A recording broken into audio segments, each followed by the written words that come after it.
dengan Mas Saud. Hari ini saya akan menjelaskan tentang perjalanan rempah di Museum Wonosalam. Selamat menyaksikan.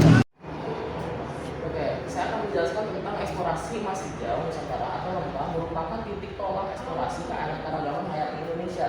Jadi rempah-rempah itu ada kayu manis, pala, lada, dan cengkeh. Adalah Mas Hijau Nusantara yang telah dimanfaatkan ribuan tahun lalu memainkan peran penting dalam perkembangan peradaban manusia serta merubah peta politik dunia atas kolonialisme Eropa terhadap bangsa-bangsa terutama di Asia Selatan, Asia Timur, dan Asia Tenggara. Spesor atau jalur rempah menghubungkan Nusantara dengan bangsa-bangsa lain di dunia dibuktikan melalui perjalanan cengkeh dan buah pala yang dikenal di dunia sejak beberapa tahun sebelum Masehi. Karena sejarah menoreh, kedua jenis rempah itu diperkenalkan oleh perdagangan Arab dan Cina kepada bangsa-bangsa Eropa seperti Portugis, Spanyol, Inggris, dan Belanda. Itu diperkenalkan. Terdapat dua jalur rempah perdagangan yang digunakan oleh para pedagang, yaitu jalur perniagaan melalui darat atau jalur sutra Silk Road yang dimulai dari daratan Tiongkok hingga Laut Tengah. Dua jalur perdagangan perniagaan laut dari Cina ke selatan Malaka, Calicut, India, lalu terteluk Persia melalui Siam atau Suria sampai Laut Tengah atau melalui Laut Merah sampai ke Mesir lalu menuju Laut Tengah. Ini jalur merah itu jalur darat dan jalur biru itu jalur laut. Oke, jadi di sini ada beberapa jenis rempah yang dipajang di lantai yang ada kacanya ya.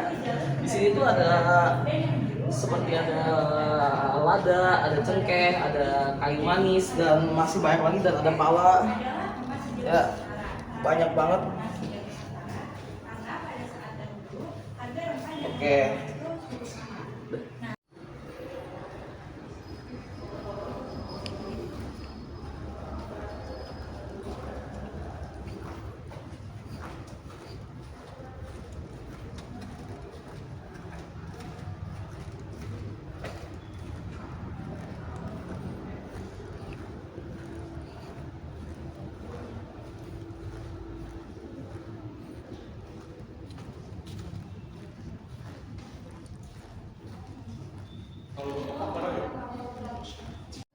Oke, jadi kita sudah sampai di ruangan temporer ya.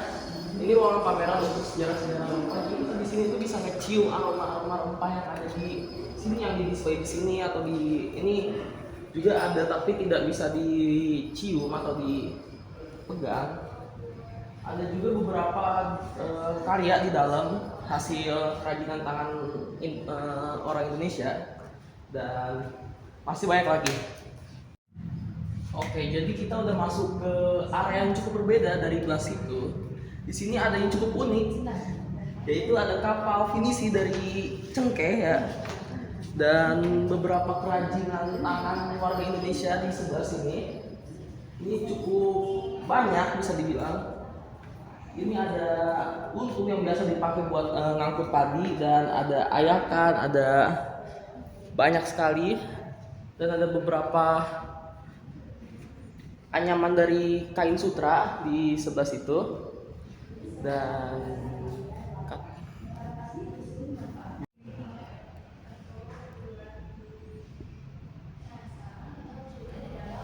oke teman-teman, hari ini kita udah masuk ke section yang berbeda.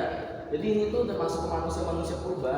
Di sini ada seperti miniatur atau gambaran manusia purba pada zaman tersebut. Dan ini ada beberapa fosil tumbuhan, hewan, dan fosil muluksa.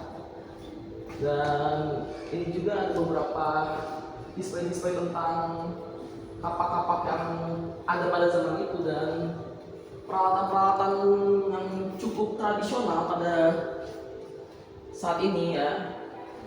yang digunakan pada zaman-zaman tersebut. Dan ya masih banyak lagi di bagian situ. Dan oke, sekarang kita udah ada di lantai bawahnya. Ini bisa dibilang lebih lengkap dari yang di atas. Di sini banyak banget barang-barang yang di-display. Kayak di situ masih ada dayung buat perahu, ada miniatur-miniatur, dan di sini juga ada bahan-bahan buat jamu tradisional. Environmental cycle and started to select these individual plants and basically rewarding those that were going to.